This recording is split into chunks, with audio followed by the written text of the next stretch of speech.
L'année 2015 a été marquée par la forte injection de liquidités de la Banque centrale européenne qui a permis en fait à l'euro de baisser nettement contre le dollar, qui a permis également un redémarrage de la distribution de crédits aux entreprises en zone euro et qui a permis enfin une baisse assez importante de la monnaie.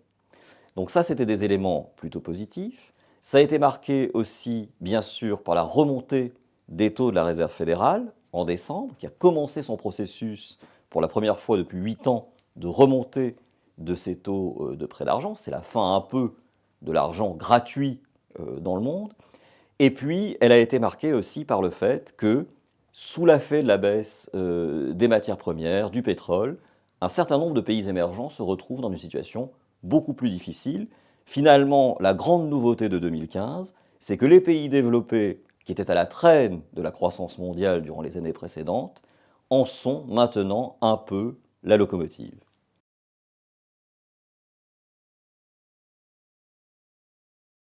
Pour le coup, ça nous oblige à revoir un peu notre stratégie d'investissement en 2016.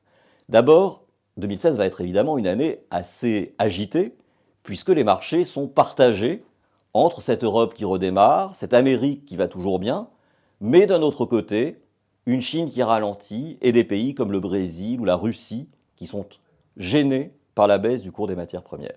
Donc on va avoir des marchés sans doute très volatiles. Quelle doit être la stratégie dans des marchés comme ça? Surtout ne pas paniquer.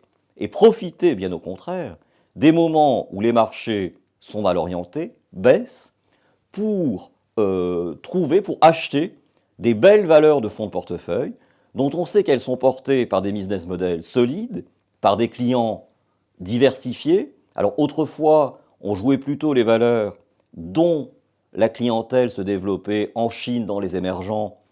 Aujourd'hui, on va plutôt aller chercher des valeurs qui ont une clientèle américaine ou européenne, parce qu'on sent que le monde change, mais c'est toujours cette idée de sélectionner ces belles valeurs de fonds de portefeuille qui résistent en réalité aux crises dans la durée.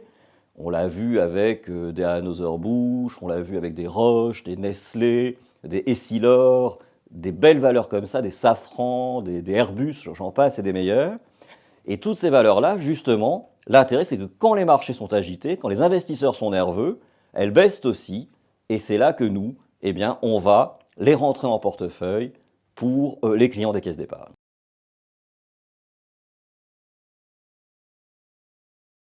Finalement, par rapport à ces marchés difficiles, volatiles, eh bien, le vrai conseil, c'est de confier la maîtrise de ces investissements à des professionnels qui vont justement être capables de ne pas paniquer dans ces moments-là, de voir toutes les opportunités, de les mesurer en temps réel et de faire à la fois les bons choix géographiques sur l'Amérique, surtout sur l'Europe, les bons choix sectoriels, éviter les secteurs qui sont encore en difficulté pour rester sur des secteurs porteurs, la construction, l'aéronautique, l'automobile, etc.